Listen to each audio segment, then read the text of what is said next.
I love that. Thank you, Ben.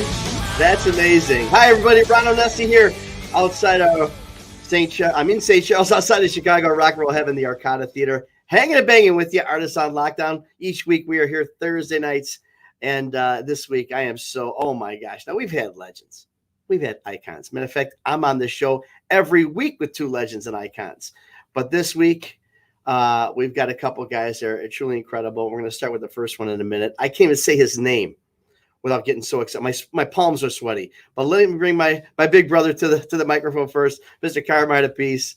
We're going to talk about hi, Carm. First of all, how was your daughter's wedding? How cool was that, huh? It was awesome. It looked like The Godfather. Now, you look like the With my hair combed back and a tuxedo with a black shirt, it looked like The Godfather. Walking down there, she's got this big-ass dress, long trail on it, ridiculous. But it was a good time. It was very Halloween-oriented, and it was really cool. Really. I'm so glad, man. Yeah, my lateral brother, your younger brother, Vinny Appice, won't be with us tonight. He is on the road doing sound checks. Vinny, we're going to miss you tonight, but we will somehow muddle through. At least I know no one's going to really pick on me very much. I mean, you pick on once in a while. You throw a little shot. He goes for my freaking jugular. So I'm gonna relax a little bit tonight. But tonight, I have to think of something to pick on you for. You know what? Okay. You really can't. I mean, look, it's obvious you can't find anything. No, you're good today. I like that jacket actually. It's a good look, huh? Yeah, it is. Hey, man, we could small talk all you want. However, but I can't believe we got DIon on this show. Oh, I know, right? I mean, each week we talk about legends. We also talk about the Italian connection. A lot of these guys have been Italian, but you're talking about connection with being Italian, being from the Bronx, and just being one of the greatest rock and rollers of all time. I'm going to bring him because I can't Hall of Famer. Rock and Roll Hall of Famer. Please, I think it was 88 or 85. Anyway, please welcome DIon DiMucci. Hey, buddy. I know you get tired of this, right, DIon? You get tired of the accolades? Yeah, terrible. I know. I could tell. But it's really DIon. I know. You're like, oh, please, because you're a very humble guy. I got the opportunity to work with you a few years ago. You're a neighborhood. Uh-oh. And you know what? Very few comments you give the guys like us that is greater than saying, you're a neighborhood guy, right? Well, if I didn't know me, I might be impressed. But I happen to know, But I was just up in the neighborhood, Arthur Avenue, Mario's. Wow. Mike's Deli. Go by David at Mike's Deli. We lost Mike, I think, last year, but love Mike's Deli. Go by Gerard at Gino's for a cannoli. No, I was there with David Greco. Jerome, rather. Place, man. We get the fresh mozzarella. We try to get it back to the apartment. You get fresh mozzarella, right? And you get in the car. You have 4 of them, and the car is loaded, and they very rarely make it back to the apartment. Eat them like an apple. We're in the car with did you ever? I toured in Italy with an Italian artist, and his whole band was Italian, and we'd go around, and all they would get was a ball of cheese. A ball of mozzarella, right? And we'd eat it all the way through Italy. So the other day we got a message as my daughter got married, and he said, "Congratulations, ball of cheese." That was awesome. I'll tell you how much I love cheese. I have 3 daughters. And when they would eat out at a friend's house, and somebody would put out a little shake of cheese, they thought they were individual cheese. Ooh, how cute. We have our own individual. No, they went, that's for the whole table. They were like, are you kidding me? My father takes the top off. It's like, yep. A little olive oil, salt, and pepper. Come on. Yeah. You're killing me. Awesome. But David, it's so good to see you. So, there's so many questions that we have for you, and I love to talk about some of this stuff and some of the origins of songs and stuff, and that'll be fun. But I really want to get to your new project first because it's very exciting. Yeah. The album, if it doesn't win, I don't know, 30 or 40 or 50 awards, I don't know what should, because this compilation that you've put together is literally mind blowing. You're talking about Springsteen and Clapton and Billy Gibbons and Frampton, Paul Simon, Van Morrison. I mean, it goes on. Joe Bonamassa, of course. Let me ask you a little bit about it. So it's called Stomping Ground, right? And first of all, it's blues centric. So is that because of Joe's influence? Is that because of your personal influence at the beginning? Is that Joe's label you're on? I am. Wow. You know, Joe's manager. Here's what happened. Joe's manager, Roy Weissman, lives across the street from me. Oh, See, that's how it works. And by the way, Jason Bonham lived right in my community. yeah. And his dad probably, you know, everybody says he learned how to set the drums up because of you, and he studied you. Yeah. So that whole so I'm like working. You know, your grandson lived around here. Anyway, Wow. I'm writing better than ever. So I write these songs.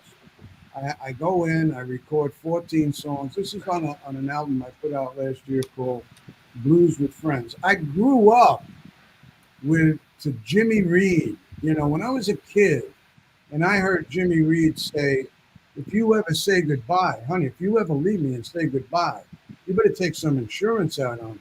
I'm going to lay right down and die. And I thought that was clever. Oh, yeah. Thing blew my mind, changed me forever. I'm still the same, you know. I'm still like in awe with all that stuff. So I heard Jimmy Reed grooving, and I heard Hank Williams, you know, honky tonk blues, and I was learning how to live through listening to these records.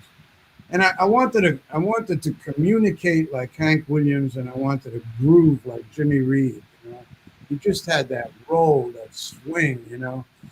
Anyway, you know, I don't think The Wanderer or Ruby Baby, I don't think any of the songs I ever recorded would have happened without, that's like in my DNA, you know. Yeah. So as a songwriter, actually I'm getting better. I'm evolving, I'm developing, I'm maturing. It's like we were like acorns, now we're like oak trees, you know. Yeah. So I write these songs, I go in, I record them, and Joe Bonamassa stops by and he hears one of the songs. He says, DIon, I want to play on that. He says, that's Cool. Oh, that's awesome. I had the tracks. So I said, hey, be my guest, you know.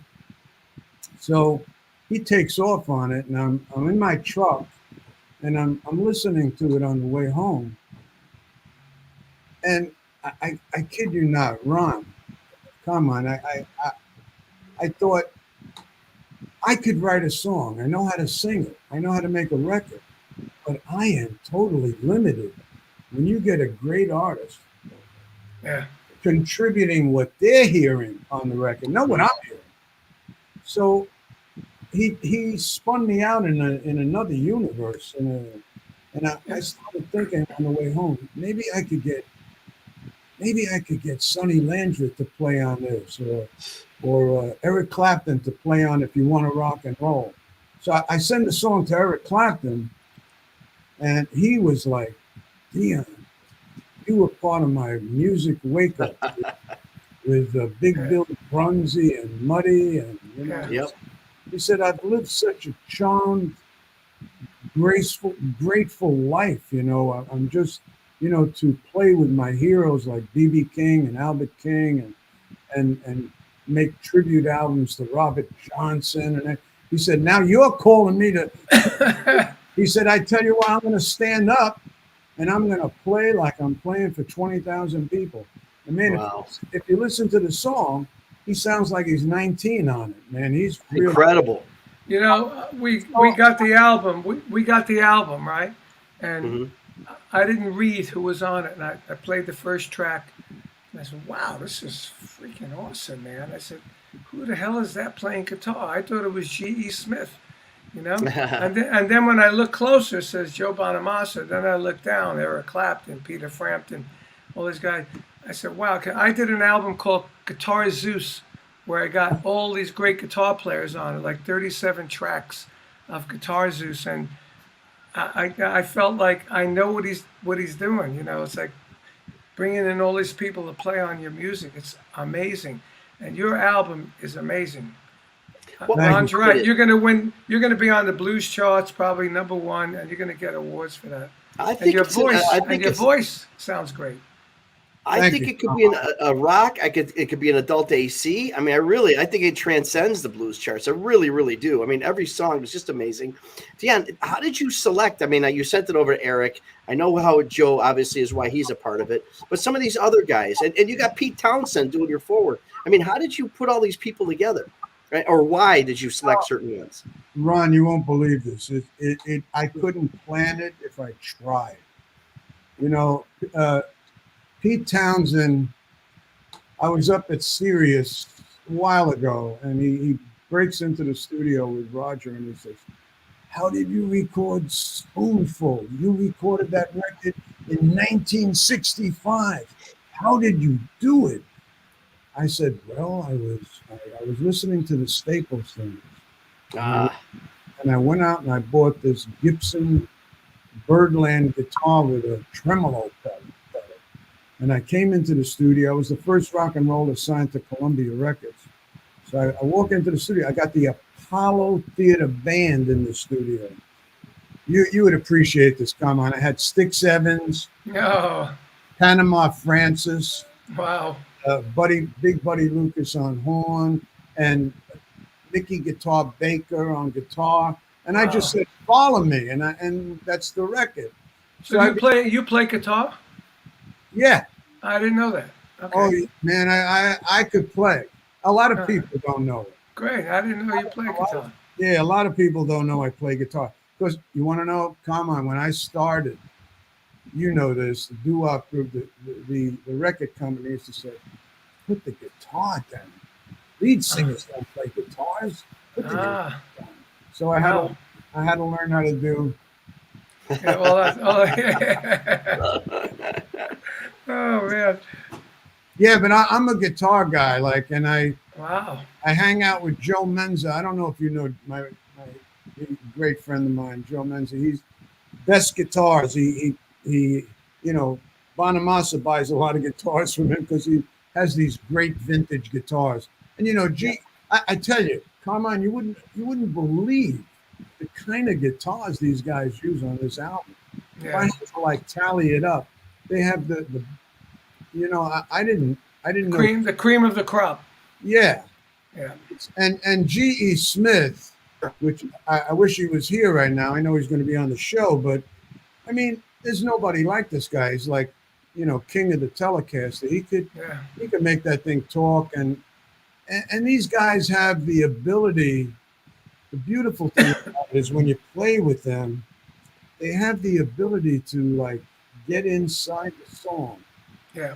If you moan or hum or scream or just punctuate a word, they're right there doing something to enhance it. I don't know how but they almost hear the song in advance or something. Mm-hmm. They hear what's coming. And G.E. Smith, man, I wanted him to play on one song on this album. I had my own sound that I thought he'd come up with, but he came up with G.E. Smith. That's what he came up with. And did you produce? Yeah, I sent these guys. Everybody, I sent them a completed track. I wrote the song, went in the studio, band played, I sang. The songs were completed when I sent them out. Listen to that. I got to tell you a story. I love to talk, but good. That's what we do here. but I tell you, I sent a song to Patti Scialfa and Bruce Springsteen called "Angel in the Alleyways." And it's the only song on the album that I didn't complete. I just sent it to them with just guitar and vocal. Because I wanted Patti, because she has this great vibrato that works great with my voice. Because I sing like Hank Williams, like flat. Right. So I sent it to her, and she says, "Did you forget to send me the bass and the drums, or What's on this tune?" I said, "Patty, I don't have anything on it." I said, I'd like to hear some harmonies on it, and maybe you could echo some lines, maybe you could stack some vocals." Well, Ron, Bruce and Patty send me back 64 tracks. Oh. My whole career is in 64 tracks. I'm like, you want to feel loved? I mean, when people send you back 64 tracks, you know they were like thinking about you and taking you seriously. Right. I'm like, they didn't phone it in. So I'm like, so I was talking to Bruce and he said to me, "DIon," he said, "everything you hear on that record is a Patty Scalfa production. The song resonated with her so greatly that she just wanted to, she heard what should be on there. So everything you're hearing on there, my guitar, my harmonica playing, it's her." Oh. Wow. And she stacked vocals. There's like 6 verses on the song. Every verse, she did something differently. It's incredible. You know, she's a very underrated or unsung hero. She is. I mean, she really is compared to what she should be. I mean, she's obviously hugely respected and everything, but I hugely underrated, I believe. I call her the Jersey Soul Girl, Rumble Girl. Yeah, right. Really, she's very artistic. She's an artist. For sure. Hey, we talked about you touched on your good friend G.E. Smith, and I am just so excited to have one of the greatest guitarists in history on our show. There's so much about this guy that you guys know, from Saturday Night Live to Hall & Oates to so many other ones, but he's a great guy and just exactly one of the greatest guitarists of all time. Let's bring him on, G.E. Smith. Welcome to the show, brother. There he is. Hey, dude. Can you see me? We see you. All right. DIon, how you doing, man? I'm good, George. Hey, good to see you. Yeah, Carmine, it's a pleasure to meet you, man. Nice to meet you, man. I've never been on Saturday Night Live, but I recognize you immediately as soon as I saw It's never your too face. late, man. It's never too late. Yeah, let's do it. Well, welcome to the show. Welcome to the show, brother. It's so nice to see you. And we were talking about you. We're talking about, obviously, DIon's new album and your part in it. And it's just good to see you, man. It's really good to see you. How you been since COVID? You've been doing all kinds of producing? Doing okay. But, I just heard that story that DIon told about sending a song to Bruce and Patty. Now, other than maybe Bob Dylan or Paul McCartney, can you imagine anybody sending a song to Bruce and Patty and they even listen to it? Yeah. It's DIon. Or Clapton. Right, listen. Or Clapton, right? Yeah. Man. I wouldn't even have the balls to send it to any of those guys. Exactly. Well, that's what happens when you get my age. It's like it's all out. I'm almost your age, so don't it say ain't that. age, DIon. It ain't age. But it ain't. I mean, it's unbelievable how you talk about, I mean, let's call it, you're 82, I believe. If you're not, you're close to that. But it's incredibly inspirational. Oh, yeah. But what's inspirational about DIon DiMucci is that he's 82, but what is he talking about? I'm growing, I'm evolving, I'm developing. As soon as you hit puberty, it's going to be interesting. Well, it's interesting. I'm glad I lived this long, because you know what happened? So are we. Yeah, man. Yeah. You know what happened with this album, and GE is such a big part of it and I think that you'd understand it. I always felt part of the musical community in a sense, but with this album, having being so close, everybody like contributing on different songs. It just, I hate to use the word, I don't know why, it's because it sounds drippy, but it makes you feel loved. You get all this, everybody just kind of contributing to the song you wrote. You just feel embraced by the musical community. I've never felt so close or so entrenched. Celebrated. Yeah. I know what you mean. Like I said, I did this Guitar Zeus record, and it was the same thing. I got all the great guitar players. I got Yngwie, Slash, Richie Sambora, I can't even remember, Leslie West, Ted Nugent, everybody. And it really felt so good to know that these guys are doing this for me. I said, wow, Yeah, right. you know. I said, that's really awesome. And Well, now that's a testimonial. yeah, no, You in guys. November I have the 25th anniversary box set of it coming out. You know, Cool. which is awesome. But like I Well, said, you know, when I looked at your album, I looked at it. I said, "Oh my God, he's like doing a guitars, a blues guitars." You How know? did Hey, Carmine, how do you did you start in a garage in Brooklyn, or do you blow everybody out of your mother's apartment? You mean with the drums? No, Yeah. we had a porch. We had a Nice. porch. That at first it was a cellar in Brooklyn. You know, Huh. not a basement. It was a stone cellar. And my Right. grandfather was a shoemaker. So sometime I'd be down there trying to practice, and he'd be banging on the shoe, and in a different tempo. And I say, Yeah. "Hey, Grandpa, can you tap in this tempo like this?" You know. And he'd run out and go manaj and curse me out in Italian and go Manaj. upstairs. You know. Yeah, man, I You just know? go, And then we graduated to our own house around the corner, and we had an enclosed porch, it was proper porch, and that's screened in. And we had a drum set on there, and that's where I did most of my practice. And then later years, when my brother started playing, he started on the same porch. I left the drum set home, and I went in there when he was like 9 years old. And he said, "Hey, come and listen to this." He's pulling me by the pants. I go when he starts playing, and I said to my mother, "How did he learn this?" He goes, "He's in there every day. He's driving me crazy like you did." So when See that? we did an album together, and I wrote a song called "Brothers and Drums," and it tells that story. Oh. And I actually put that in it. I said, and my mother said, "He's driving me crazy like you did." I put it in there as part of the music. Is that song in Drum Wars when you do it? We don't do it live yet. No, It we haven't should done be. it. Are you kidding me? Well, we haven't done it, you know, because nobody You knows it. should. You know. Well, because you don't play it. Well, let them know. Yeah. that's true. Oh, he's got a guitar. He's got a guitar in his hand. Look at these guys. Look out.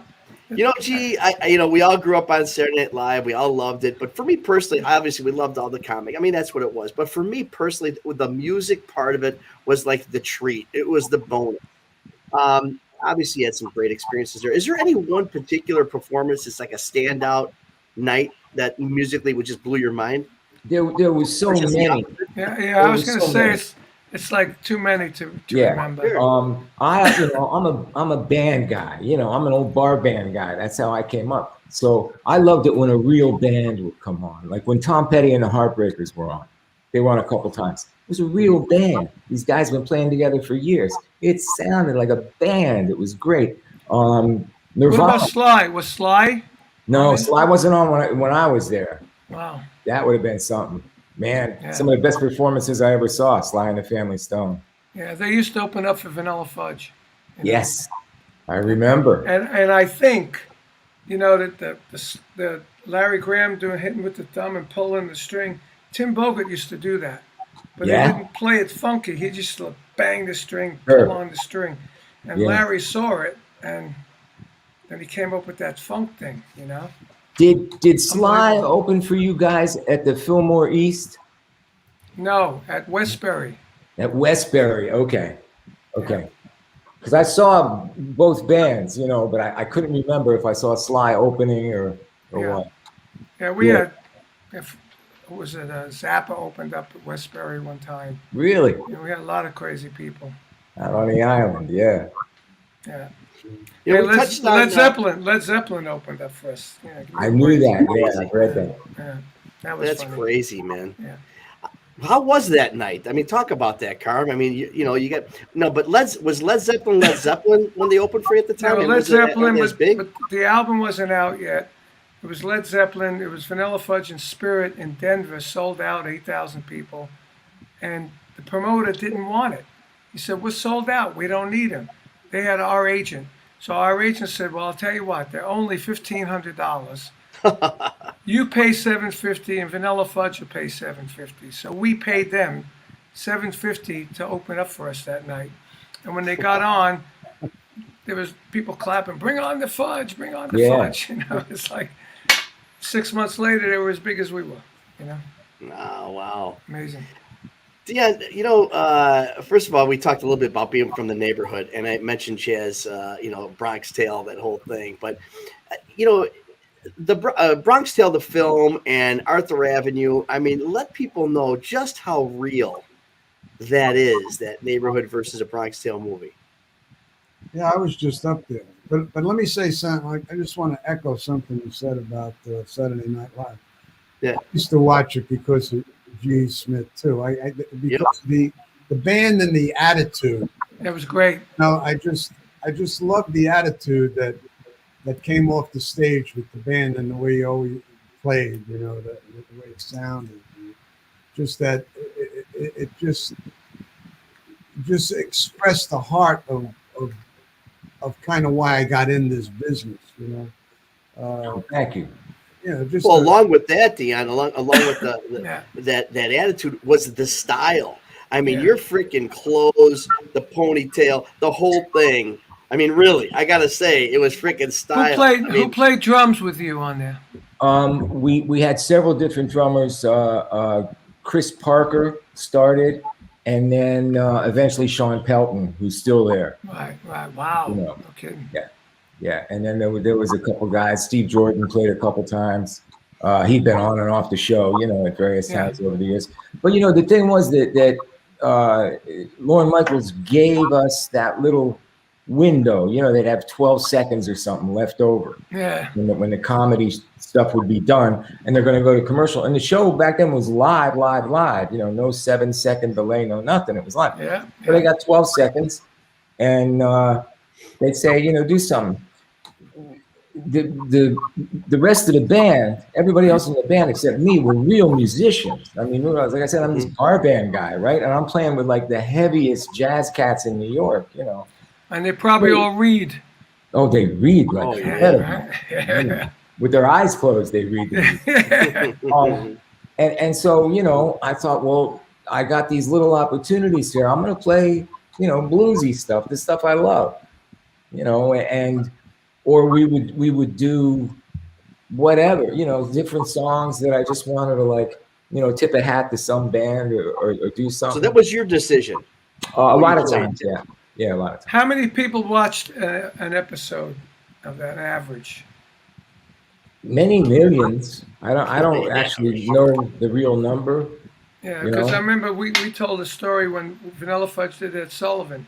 We went down the elevator, and I said to the elevator operator, I said, "Hey, man, how many people watch the show?" He goes, "Oh, about 50 million. Yeah. My stomach just went, Right? Until I actually hit the drums and started playing. But 50 million. Wow. Remember elevator operators? Yeah. Oh, wow. And it would close. The gate would close, open and close. The gate. Yep. The gate. I did want to touch. Here's the thing. I love that's why I was touching on this, Dan. I love the neighborhood. I just wanted to, and are you in that neighborhood quite a bit? Yeah, well, I was just there last week. In fact, I went up there with my friend Joe Menzer. We were filming some stuff for Stomping Ground. I wrote a song called Stomping Ground. It's the name of the album. I thought, let me go up to my stomping ground and do some, we do it with the iPhone on 4K, Yeah. We just have fun doing it. And I saw David Greco. We went in there. I gained 50 pounds. You know what I mean? Mike's Deli. Yeah. When you come from a neighborhood like that, I always say I don't sing white. I don't sing black. I sing Bronx. I sing. It's like black music filtered through an Italian neighborhood. It comes out with an attitude. Yeah. No, it's like, but any kind of. I was talking to Kev Mo about this because we did a Jimi Hendrix song on this album together. Nothing like. I wouldn't. Actually, I wanted to say that I've never heard Red House played in an 8-note field. It's always been 6/8. Yeah. Right? Always. Always. When I saw it on there, Red House, I said, I got to see how he does this. And I was expecting the 6/8, and I heard it, boom, boom, bouch, boom, boom, boom. Yeah. I said, oh, nice, man. There you go. Yeah. The Red House over yonder. I can hear that. Oh, look at it. We go jamming here. Come on. Yeah. And I love it. That's I my can favorite. play with the sticks, It's my favorite Jimi Hendrix record. That's it. Yeah, were you around New York when Jimi Hendrix was playing in the clubs? No, I saw him down at Gulfstream here in Miami. Yeah, yeah, because I was playing gigs with him, and we played gigs together, and he was still doing the same stuff, playing with his teeth, being real flamboyant with his clothes. He was called Jimmy James and the Blue Flames. Right. And I'll never forget this one night we went up, we played up in 77th and Broadway. This place called the Lighthouse.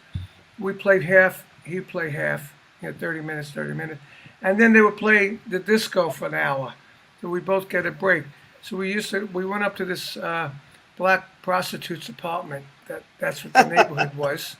And we were smoking joints, and Jimmy's looking out the window. He goes, man, one day I want to make it, He hands me the joint. I said, you know what? I don't really care if I make it. I just want to make a living playing music, And then time goes on. 3 years later, I'm in London at the Speakeasy, and he's Jimi Hendrix, and I'm Vanilla Fudge. So I go up to him and I talk to him. I said, do you remember that day at the Lighthouse? Yeah, he says, yeah, I do remember that. And he said, what are you doing here? I said, I'm with Vanilla Fudge. He goes, man, I love the fudge. He said, and I slapped him 5. I said, wow, how cool. And we did a lot of gigs with him.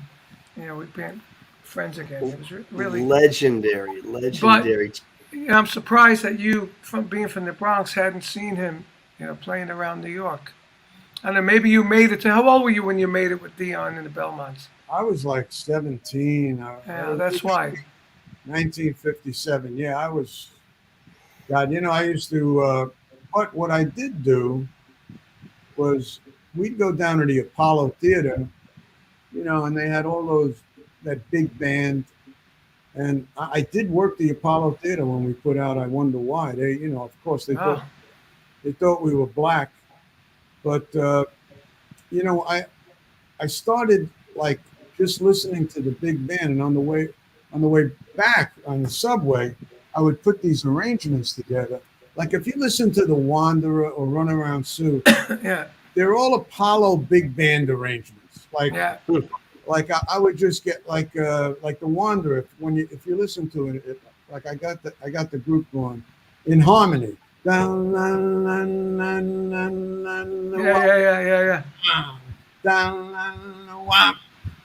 And it was like the saxes, Yeah. Hold on. And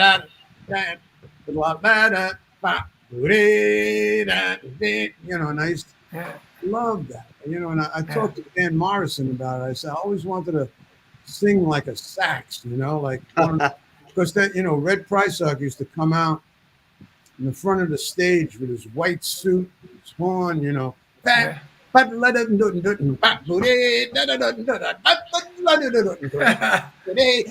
man. Nice. And we would get up and we were nuts. They'd have to throw us out of the place. The guy was just burned. They'd have to rebuild the stage. Did you guys ever do the Alan Freed shows? Yeah.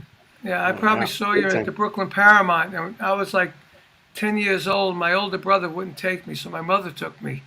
Right? So I went to see Alan Freed with my mother, and I saw the 2 drummers and the big band, and that was it. I was hooked.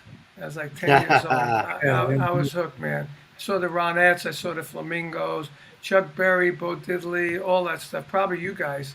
It just left such an impression on me. Being backstage with those guys, like, even, I'd be talking to Little Richard's mother, Leva May. Stop. She'd be telling me, DIon, how did you sing Ruby Baby? Like, what do you, and I would have, she would compliment me. I told Richard, I said, if you said something nice about myself, I would have forgot about it. But your mother complimented me. Yeah.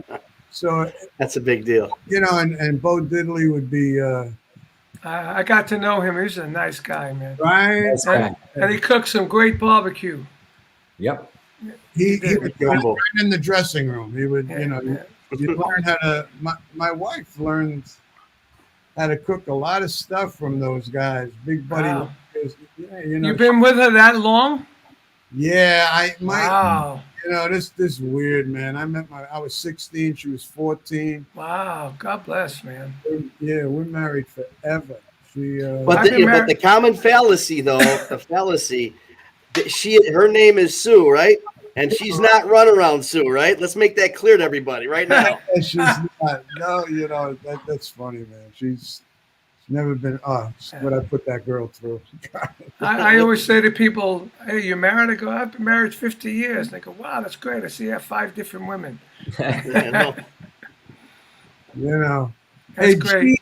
G.E, did you know Stick Sevens or Panama Francis? Sure. God, they were awesome, man. Panama Francis, definitely. But DIon, I gotta say, man, you just mentioned The Wanderer, and The Wanderer has always been one of my favorite records. And I love the story you tell about that. You listen to the Apollo band and the horns, and then you arrange the vocals. I'm gonna listen to it tonight. The groove on The Wanderer is insane. You know, well, what it was. I tell you what happened on that record. And Carmine, maybe you could help me with this because I still don't understand it. I went in to do an album and I brought in a bunch of songs. I did Kansas City and we did it as a shuffle, Yeah. So I said, I got another song that we put together. It's called The Wanderer. Same key, same shuffle. Let's do it. I said, just follow me. I said, the bridge is here, and I played it for them. And Panama Francis said, let's reverse the shuffle.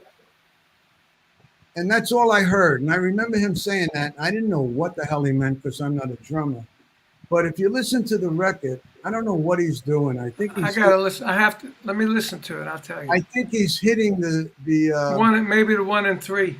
Yeah, it's that thing that they call an alternating shuffle, like wah, wah, wah, wah, and 1 and 2 and 3 and 4 and 1 and 2 and 3 and 4. It's just burning. Right. I don't know. I always thought maybe it was hitting the hi-hat on the underneath, or I tried because drummers asked me about it. I didn't know. I don't know what the hell he's doing, but I'm gonna look it up. But DIon, is it true that the Wanderer is actually a B-side of the original song that they wanted to put out there? Was it Majestic or something? Yeah. You know the way it was back then. Whenever he fills up around. You know the way it was back then. Chubby Checker had the twist, so they wrote a dance record called The Majestic. Yeah.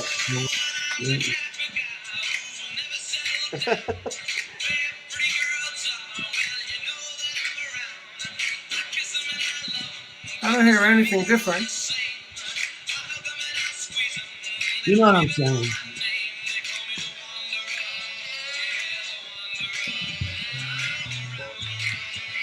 Great song. I think he's going to listen to the whole song. I know. Well, you guys we can do. Talk. I'll let you know.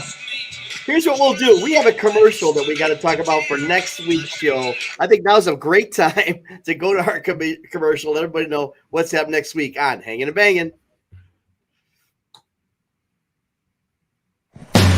Hey, Carmine Peace here for Hangin' and Bangin'. Thursday, the 28th of October, we have Marky Ramone and Clem Burke. Now, Marky, of course, from the Ramones and Clem Burke from Blondie. It's going to be a high-energy show. So check it out. Artists on Lockdown, 7 p.m. on Facebook. Carmine Apiece Official on Facebook. Vinny Apiece on Facebook. Oh, or is it Appice? Vinny Appice Facebook at 4 p.m. So 7 p.m. Eastern, 6 p.m. Central, 4 p.m. on the West Coast. We'll see you guys there. Keep rocking, and let's kick some butt. So continue that story, DIon, because I really like to know why. I mean, again, it was The Wanderer was originally a B-side. Is it an afterthought, or what happened? It just, I don't know. It turned over. The song is written about a guy named Jackie Burns. He lived in my neighborhood. He was like before his time. He was like, had all the tattoos, the tank top, the hair, and he had that. Used to walk down the street of Crotone Avenue like he owned the place. He just owned it. But he went out with this girl Flo, and he had a name tattooed on his arm. Then he broke off with it, so he covered it up with a panther. Then he went out with Janie, and he had Harvey, and then he kept covering the Right. and he had Rosie, and then he covered it up with a battleship or something. I don't know what. Oh my God. He thought, Rosie on my chest. Rosie on my chest because I'm a wanderer. So that's a I'm real wanderer. deal. And you know what? It sounds like such a fun song and upbeat and everything. But if you really listen to the words, it's kind of like not a downer, but I mean, it's not as fun as you'd think. yeah, if it was done today, it probably would be done a lot heavier or maybe in a minor key. But back then, everything was done like, we had the horn, Actually, and listening to the shuffle, I don't know what he was talking about. It just sounded like a normal shuffle to me. Carmine, it's like this. So it's got the real strong hand claps on 2 and 4, right? Yeah, So it's laying that out. But down in the rhythm section, it's in D. DIon, you sang that in D. You sang high, man. I love it. You way up there, your voice. Anyway, it's All like, right. 1, 2, 3, 4. Oh, okay. So on the other one, R2, R3, R4, Yeah, R1, down in the R2, rhythm R3, section. R4. Shuffle, yeah. Okay. It's almost like ska. Yeah, Ska. that's where wow. ska came from. I'll tell you a great story about the ska thing, man. I did it. You ever hear this guy Garland Jeffries? Garland's made a lot of great records. He's a Brooklyn guy, Sheepshead Bay guy. Anyway, I'm playing on a Garland record, and he had hired some of Bob Marley's band, the Wailers. Awesome. And this keyboard player, Earl Lindo, who they called Wire, was there. So I started talking to him one night after the session, and he told me this story that in Jamaica in the 50s, late 50s, early 60s, they didn't have like great radios, and they certainly didn't have any kind of good speakers. So they had no low end. They would have a radio, and they would play it through those horns, like at the old ballpark. Yeah. The horn, right? And we used to have them in the vanilla fudge. Right? Just the horns, no bottom end. So all they could hear was the real high. So he said there was a radio station from Miami and a radio station from New Orleans. They didn't like the stuff from Miami, but they liked the stuff from New Orleans. And it was Fats Domino, Professor Longhair, all that kind of stuff. Yeah. So it was, Fats going boom da boom da boom da boom da boom da boom da boom da boom. Yeah. They couldn't hear the left hand because they couldn't hear the bass coming out of the horn. So all you heard was the right hand. And they thought it turned it around, and that's where it all came from. Yeah. So all they heard was the, So when I was in England in 1973, and I heard reggae for the first time in ska. And the changes were like C, A minor, F, and G, and I said, "What is this 50s music? What is this thing?" And then I think Jeff told me, "This is reggae, man." I said, "Reggae," and I said, "Where's the bass drum? Is on 2 and 4. What's that about?" Yeah. And then I got into it, and I really loved it. When I played with Rod, we used to do Maggie May, and our bass player, Phil Chin, was from Jamaica. So he actually taught me how to play reggae, and we used to do a reggae version at the end of Maggie May. And Rod would sing like a Jamaican, and we'd go, "Oh, Maggie, I never," that was so much fun. Who was playing guitar when you were playing with Rod? We had 3 guitar players. We had Jim Cregan, Billy Peake that did all the Chuck Berry stuff, and this guy Gary Granger. Okay. And that was a great band. Phil Chen on bass. Phil, yeah. And, Phil Chen, great guy. I did an album with him. He was so much fun. You did? Really?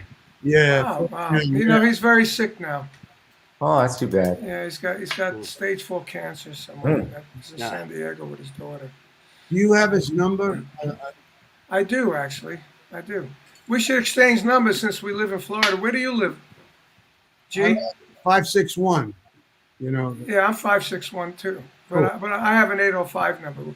G, where do you live? I'm in Long Island. Where in Long Island?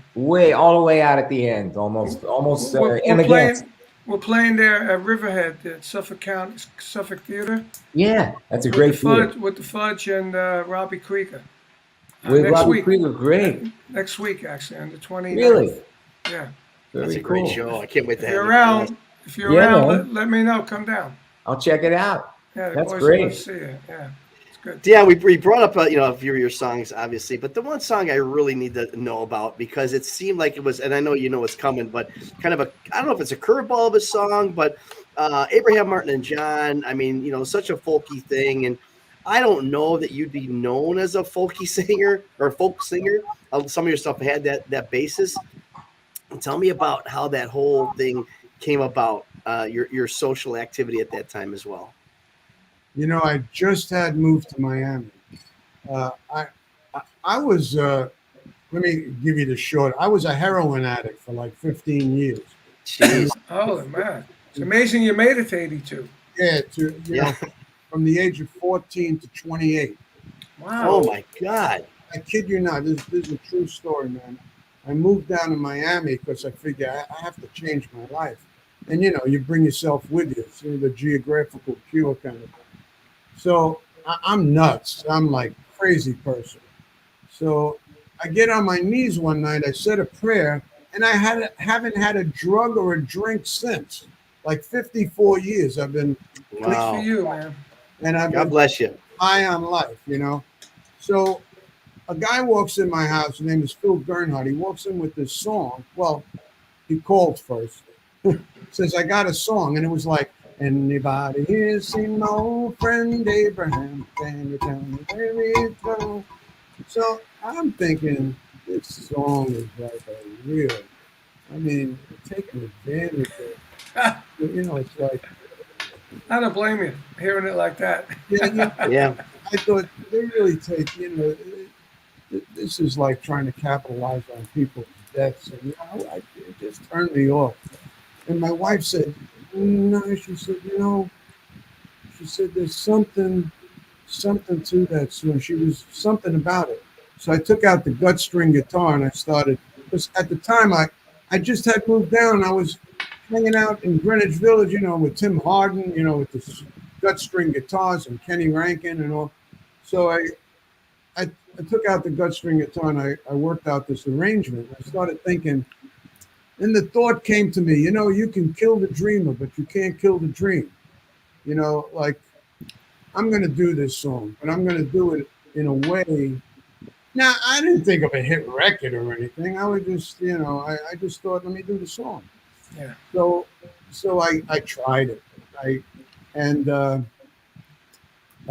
Johnny Abbott from Staten Island came in. He was a little chubby guy. He used to eat French fries, and he had this big band, and he's like leading the band with a French fry, and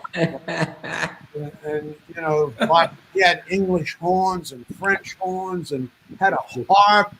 I did it for like Laurie Records, and then I put this. I heard, what was it? Picking Up Good Vibrations. The Beatles, the Beach Boys. So I put this interlude. There was like 3 verses in a row. So I put "Will the Circle Be Unbroken" between a couple of the verses. Just with a sitar, and I just arranged the thing like that, and I left it. I thought, it's a statement. I felt like doing it, and I did it. And the next thing I know, it's like starts going up the charts. So it's really I gotta say, it's really like a song that's really not in my wheelhouse, and Right. it's really not. How high did it go on the charts? It was number 1 in Chicago. I can tell you that. it was like number 1 and Hit the Road Jack, and that song kept going number Wow. 1, number 1, number 2. And you Unbelievable. talk about people who've covered songs, and you guys all have songs have been covered. But you talk about the scale or the scope. Now, within the first couple 2-3 years of you recording that, who else recorded it? Even a little bit later. So look at the scope. So you got DIon, but then you got Marvin Gaye, Ray Charles, Moms Mabley, and Leonard Nimoy. So talk about something that transcends genres. Oh man. Smokey Robinson. And Smokey. I never forget Moms Mabley. She went on Johnny Carson, and sang it. And she sat down, and Johnny Carson said to her, she was talking about finding love. He said, "You know what the Beatles say, Mom?" He says, "Money can't buy you love." And Mom's mainly said, "Johnny, you give me $1 million, I'll do my own shopping." She was That's funny. something. She was really something. So did you write that song? No, I just No, you didn't. You I just wrote did the it. melody to it, the melody and the arrangement kind of thing. You know, I just So did you get songwriting on it, or did no, you? no, Okay, no, I didn't. I didn't. just curious, because But you talk about some of these legends, and you know, gee, I mean, you know, you're on these shows. Worked with some of the, I mean, David Bowie, uh, Mick Jagger, Tina Turner. I mean, some of these people that you just, I mean, yeah, it's just mind blowing who you've worked with. But you did the tour for you did the Wall tour with Roger Waters. Right. Was that a very was that a different spin for you from some of the other stuff you were doing?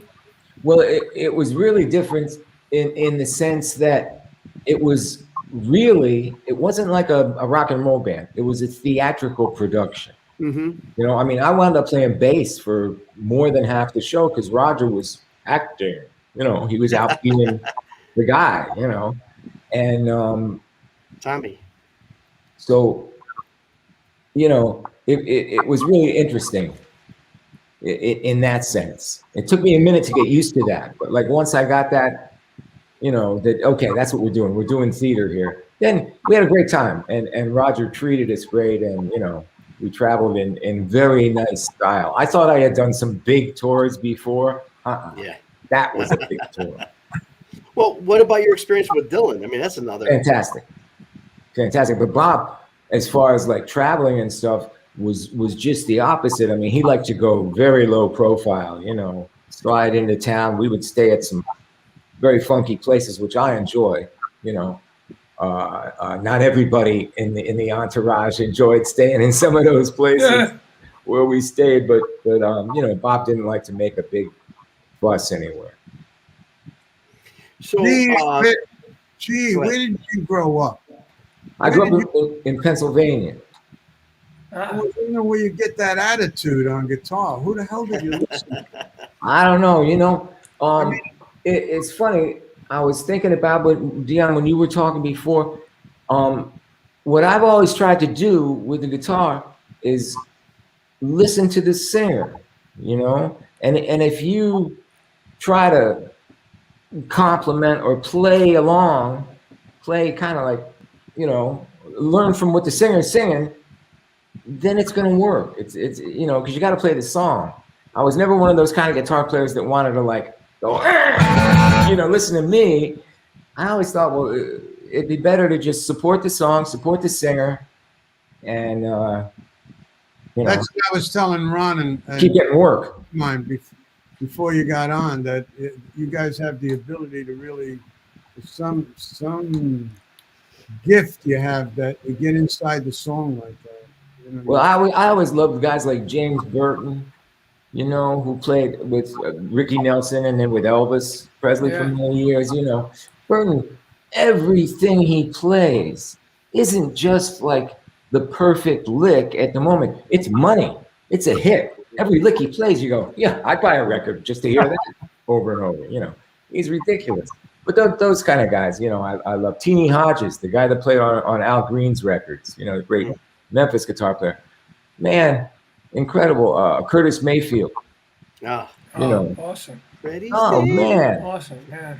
great stuff. And of course, you know, the obvious guys, Jeff Beck and Hendrix and Clapton. You know, of course, I listen to all those guys. But you know, Albert King, B.B. King, Freddie King, those guys I really studied, you know, sat with King the brothers. records, played them over and over and over.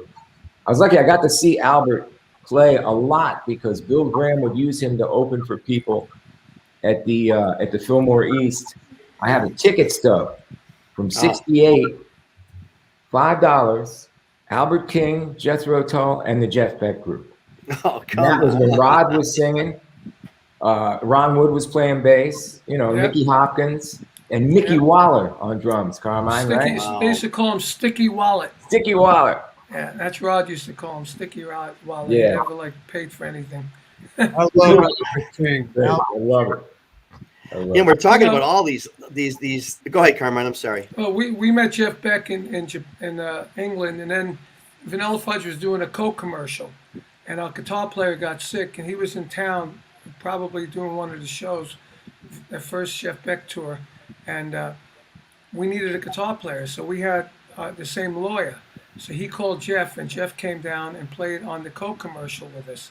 That's actually on YouTube, and it was great. I mean, me and Tim Bogert, we started playing with Jeff and said, "Whoa, Yeah. want to play Yeah. with this guy?" Yeah. You know, and I we ended sent up doing it. song. Great.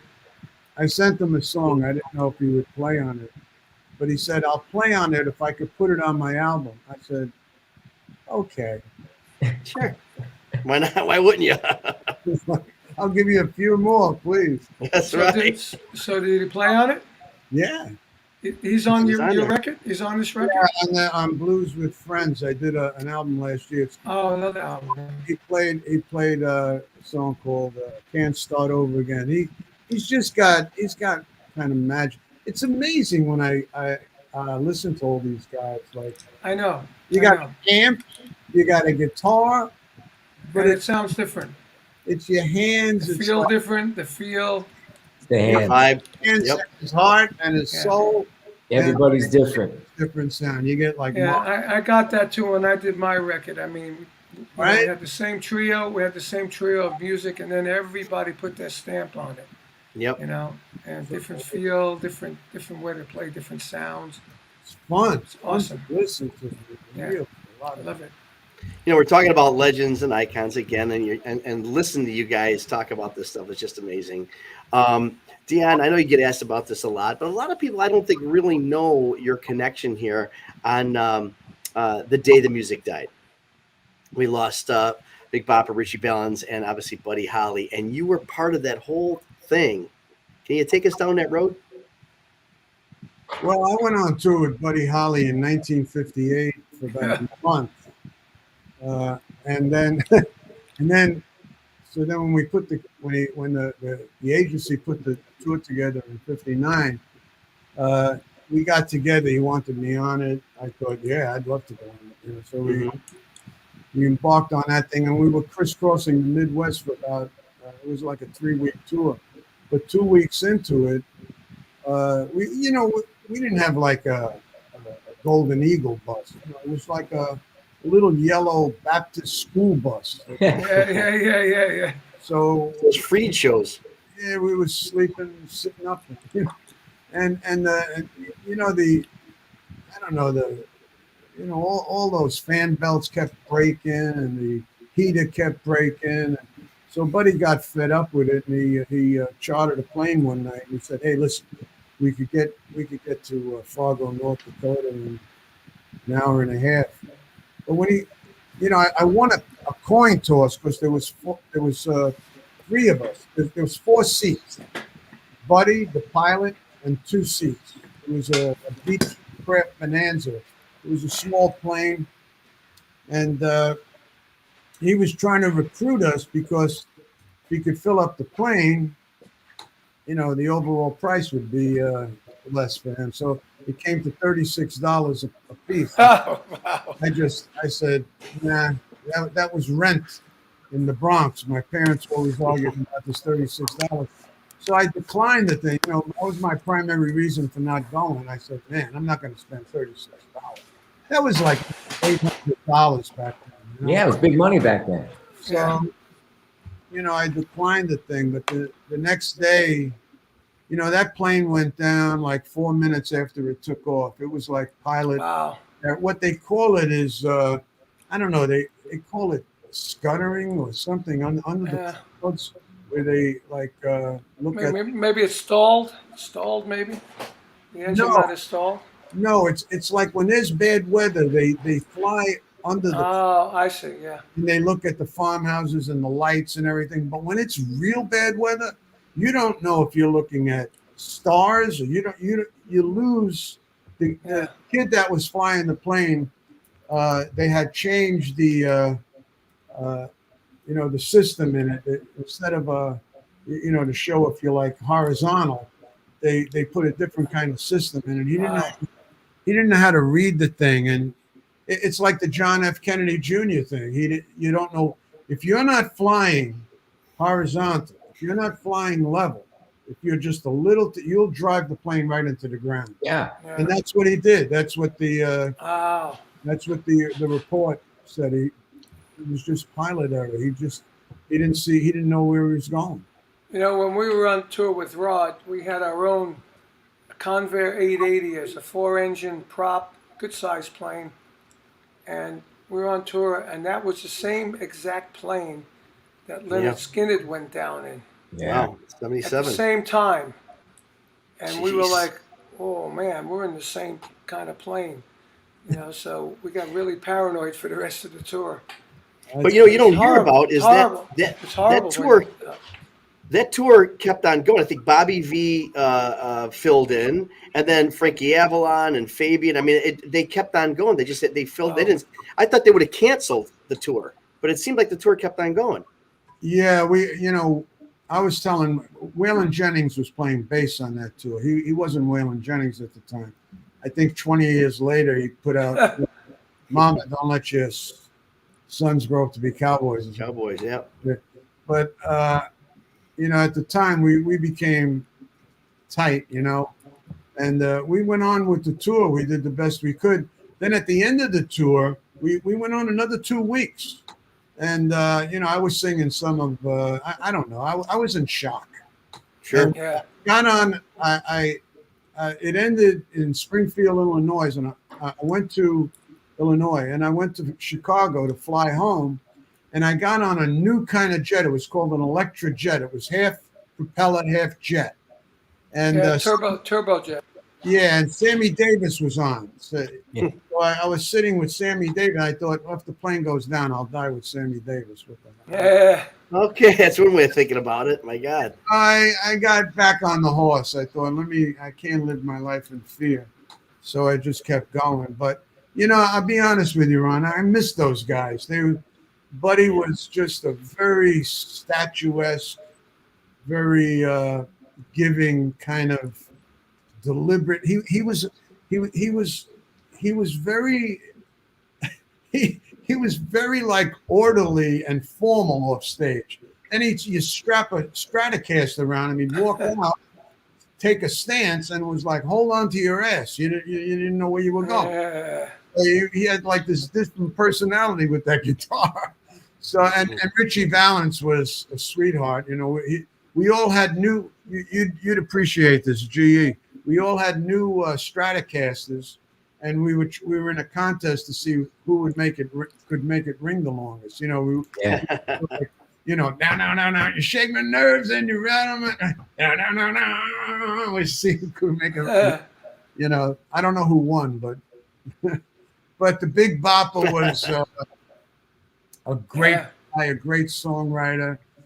We had, for 2 weeks, we had just a great time in the back of the bus, sharing our different brands of rock and roll. Richie was from the Barrio out in Chicano, out in the Valley in California, and Buddy was from Lubbock, Texas. I was from the Bronx. I had another kind of thing going, So, we were appreciating each other. But I miss those guys, man. I wish they were around today, Yeah. They're so young. What was Buddy, like 29 or something? 28? 22. 22. I mean, it's crazy. Richie Valens was 17. Oh, and it's something. Man.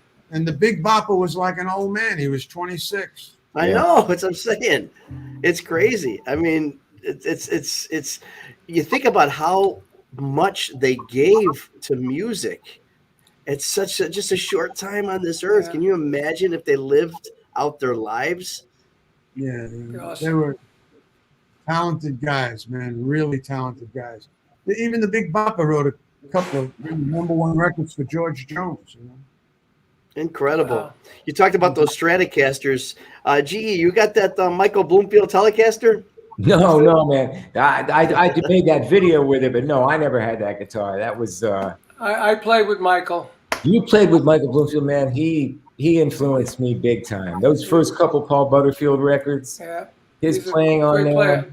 Great Forget player. it. Yes, man. Yeah. Yeah. Absolutely.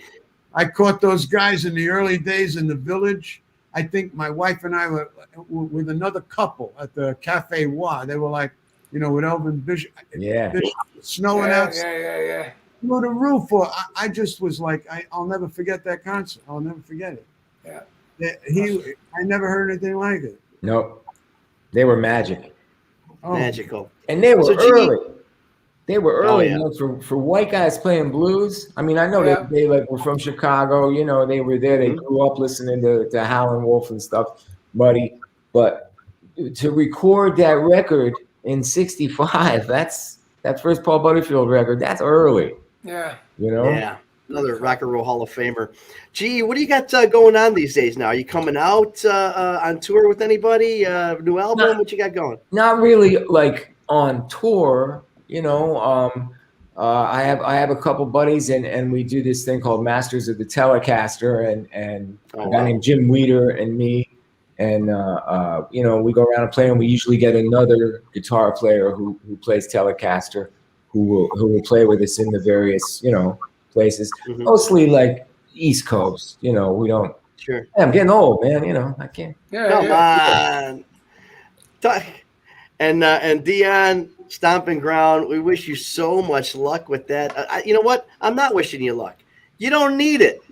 You don't need it on that album. Great record, man. Hey, G.E., I gotta thank you. I gotta thank you for really doing a great job on that song. I love it. It's my favorite song on the album. It was an honor to play with you, man, on your record. Jimmy Vivino too.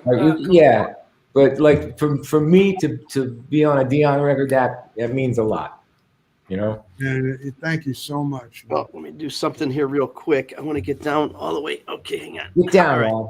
No, here I'm on. No. Here's what I'm doing. Get down on it. No, I am on my knees, begging DIon to come to Chicago. I've been trying to get you. I've been talking to Dick Fox and everybody else, begging anything. The people, the Midwest Chicago, are dying for you out here, DIon. It's been so many years. I'm literally on my knees begging. We can do that. We can do that. I can do that. We're going to go out next.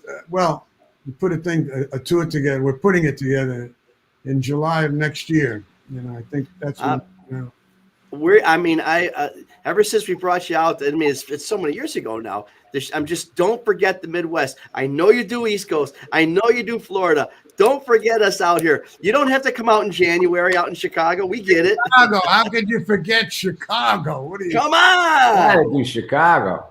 You gotta do. We got all your Italian cousins. I'm going there in a couple of weeks. I'll be there. And you forget Chicago? What are you, insane?